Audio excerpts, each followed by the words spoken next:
छोटे से गांव का रहने वाला हूं और मेरी पढ़ाई है वो गांव से ही हुई है। सरकारी स्कूल है हमारे गांव में, 8th क्लास तक वहाँ हुई है। और उसके बाद में मैं पास ही के गांव में 9th 10th 11th 12th मैंने पास ही के गांव से की।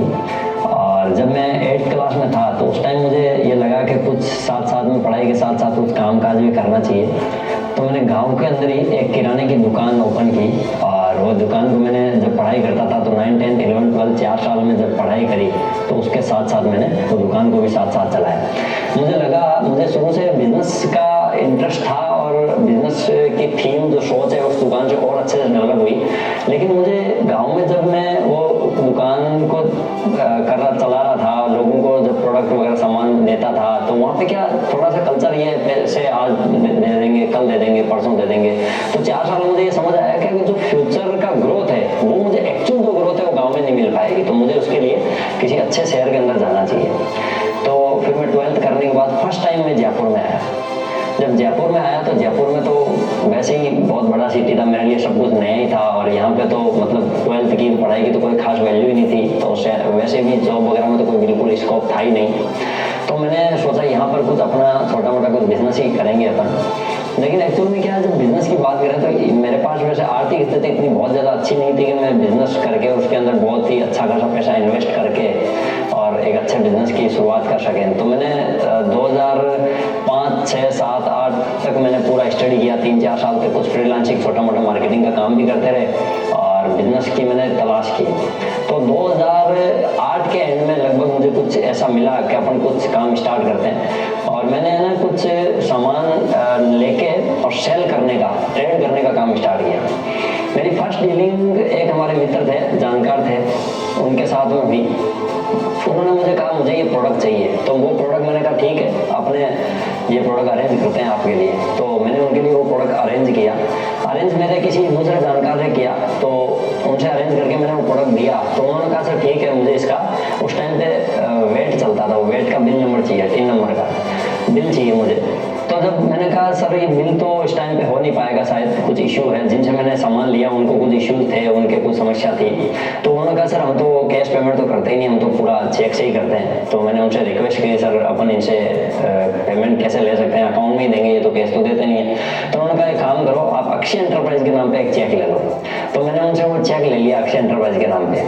चेक लेके मेरे जो जानकार थे, मेरे पास तो उस टाइम पे कंपनी की फॉर्मेशन वगैरह कुछ थी नहीं, मैंने स्टार्ट ही किया था और फर्स्ट डीलिंग ही थी मेरी। तो मैंने उनको वो चेक दे दिया। 3-4-5 दिन बाद में उनको मैंने बोला सर वो जिनका चेक लिया था उनको बिल देना है। तो उन्होंने मना कर दिया कि यार अपने पास तो 3 नंबर की फर्म तो है ही नहीं, अपने पास तो नॉर्मल शॉप एक्ट की फर्म है, तो उसके अंदर अपने चेक तो क्लियर कर लिया, आप मना कर दो उनको। मैंने कहा रही तो फर्स्ट डील हमारे जीवन की शुरुआत है, व्यापार की शुरुआत है, उसके अंदर फर्स्ट डील में अपन मना कर देंगे तो थोड़ा अच्छा नहीं रहेगा।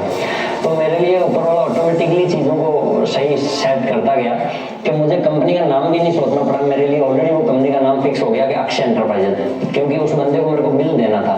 तो मैंने सबसे पहले अक्षय एंटरप्राइज के नाम पे कंपनी फॉर्मेशन की और उसके बाद फर्स्ट बिल उसी पार्टी को मैंने दिया और उसके बाद में उनके साथ मैंने काफ़ी अच्छा टर्नओवर भी किया, काफ़ी अच्छा व्यापार भी किया। 1-2 साल बीत जाने के बाद मैंने उनको ये बात बताई कि सर मैंने अपनी कंपनी की शुरुआत ऐसे करी थी और आपके साथ डीलिंग ऐसे करी। तो बड़ा सरप्राइज हुए वो, क्या ऐसा करने की कहाँ जरूरत थी। तो मैंने कहा सर आज आपको ये लग रहा है, लेकिन उस दिन अगर मैं मना करता आपको और आपने मुझे प्रेशराइज भी किया था कि सर मैं आपको चेक नहीं दूंगा, पहले आप बिल दो फिर चेक दूंगा, लेकिन फिर भी आपने मेरे कॉन्फिडेंस से, मेरे पूरा आपको कन्विंस करने से मैंने आपको विश्वास में लिया कि सर कोई दिक्कत नहीं, मैं आपको बिल दे दूंगा, तो आपने मुझे चेक दे दिया था।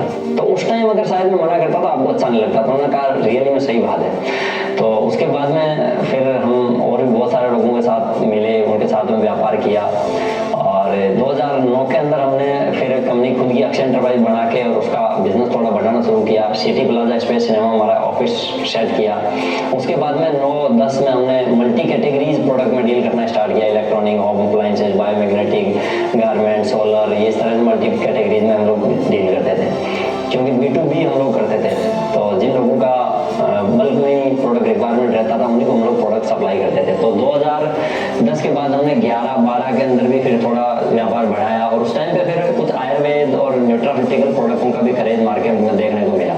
तो हमें लगा कि चलो अपने को आयुर्वेद और न्यूट्रास्यूटिकल रेंज में भी जाना चाहिए। तो हम लोग उसमें फिर 2012 में हमने एंटर किया, एलोवेरा, आंवला, करेला, जामुन, डायबिटिक केयर जूस, ऑर्थो वगैरह इनके अंदर। और 2012 में हमने हमारा ऑफिस एक ब्रांच जो है अक्षय एंटरप्राइज का वो दिल्ली के अंदर साबित किया और बिजनेस को पूरे इंडिया में धीरे धीरे हम लोग फैलाना शुरू किया।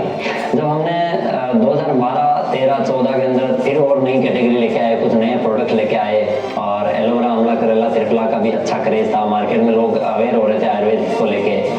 तो उसके बाद में हमें लगा कि यार इतनी सारी कैटेगरीज में हम लोग ऑलरेडी डील कर रहे हैं, तो इसके अंदर मैन्युफैक्चरिंग के अंदर कौन सी कैटेगरी के अंदर हमें जाना चाहिए, क्योंकि मेन बिजनेस और मेन व्यापार को ग्रोथ करने के लिए तो मैन्युफैक्चरिंग में हमें आना ही था। तो 2016 में हमने फिर ये डिसीजन लिया कि हम लोगों के पास में इलेक्ट्रॉनिक, ये होम अप्लायंसेस और गारमेंट्स और बहुत सारी कैटेगरीज है, बायोमैग्नेटिक्स है और सोलर प्रोडक्ट्स है, काफ़ी चीज़ें हैं, लेकिन हमें आयुर्वेद और न्यूट्रास्यूटिकल के अंदर काफ़ी अच्छा इंटरेस्ट लगा कि अपने को जो मैन्युफैक्चरिंग है वो अपने को वेलनेस प्रोडक्ट के अंदर ही करना चाहिए। अच्छा, आयुर्वेद के अंदर ही हमें आयुर्वेद प्रोडक्ट में मैन्युफैक्चरिंग में जाने का एक विशेष कारण ये था कि आयुर्वेद हमारा भारतीय संस्कृति का 5000 साल पुरानी पेथी है और आयुर्वेद को हमें और आगे लेके जाना चाहिए। और आयुर्वेद में मेरा एक्सपीरियंस काफ़ी अच्छा भी रहा था, जैसे गाँव के अंदर वैद्य जी वगैरह से हम लोग दवाई लेते थे तो तुरंत रिलीफ मिल जाता था, 1-2 दिन में तुरंत ठीक हो जाते थे। एलोपैथ से इतना बेनिफिट कई बार नहीं होता था या एलर्जी हो जाती थी, लेकिन आयुर्वेद से तुरंत प्रभाव से और कहीं ना कहीं छोटे मोटे जो घरेलू नुस्खे उनसे भी हम लोग को काफ़ी लगाव रहा। तो हमें लगा कि हमें 100% आयुर्वेद का ही मैन्युफैक्चरिंग प्लांट लगाना चाहिए। तो हमने 2016 में आयुर्वेद का मैन्युफैक्चरिंग प्लांट लगाया।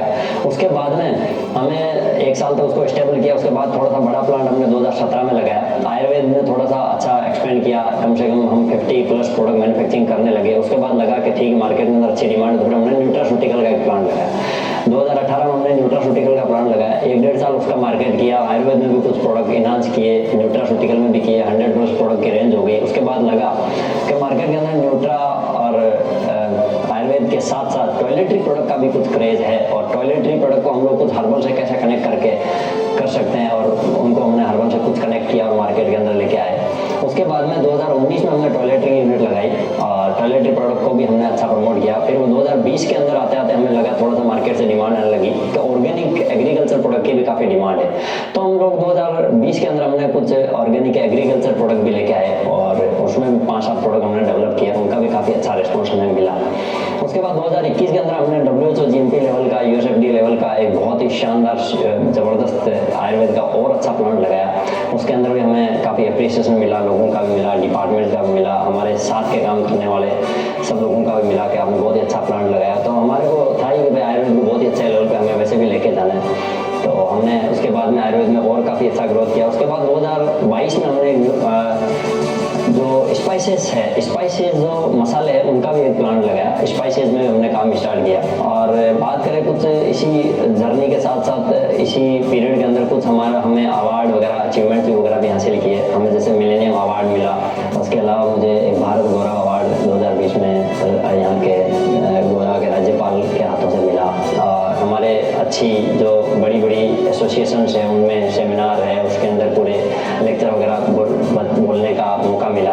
Ayurveda manufacturing association of Rajasthan, तो उसमें मैं सेक्रेटरी हूँ और काफ़ी अच्छा एक्सपीरियंस रहा। और इस काम करते करते इसके साथ में कुछ अदर बिजनेस में हम लोग कुछ अदर फील्ड में भी, आयुर्वेद, न्यूट्रा, टॉयलेटरी, एग्रीकल्चर के अलावा कुछ अदर फील्ड में भी हम लोग गए।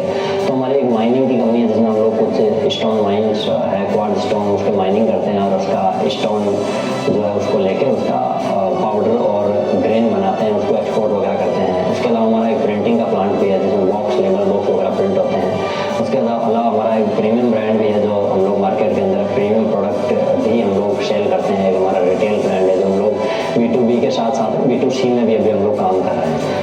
और व्यापार के साथ में एक हमें इस दुनिया में हम आए, भगवान ने हमें इस जीवन में एक अच्छा मौका दिया है, तो हम सामाजिक कार्यों में भी इन्वॉल्व रहते हैं। कुछ धार्मिक कार्यों में भी, जैसे मंदिर है, गौशाला वगैरह, इसमें भी हम लोग इन्वॉल्व रहते हैं, हमेशा तत्पर रहते हैं। क्योंकि अपने को मैं गॉड को धन्यवाद दूंगा, भगवान को धन्यवाद देना चाहूँगा कि उन्होंने हमारे को इतनी अच्छी लाइफस्टाइल दी, इतने अच्छे लोग दिए, इतने अच्छी हमारी टीम है, इतने अच्छी हमारी फैमिली है, इतने अच्छे हमारे दोस्त हैं।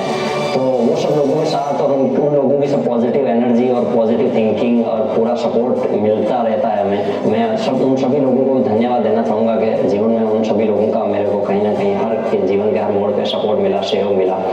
और हम फैमिली की बात करें तो हमारी फैमिली काफ़ी बड़ी है।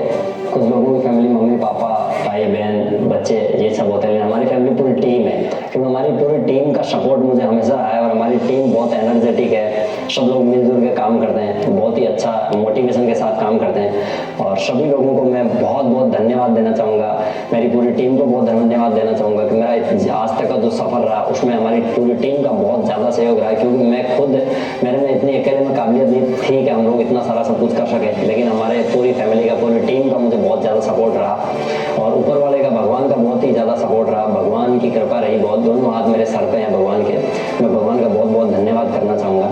आगे की भी मैं भगवान से पूरी यही प्रार्थना करता हूँ, यही कामना करता हूँ कि पूरी टीम और हम मिलके ऐसे ही ग्रोथ करते रहें और लोगों को अच्छे अच्छे आयुर्वेद के प्रोडक्ट बना के देते रहें और जो हम प्रोडक्ट बना के दें उससे सब लोगों को बहुत ही ज़्यादा बेनिफिट हो।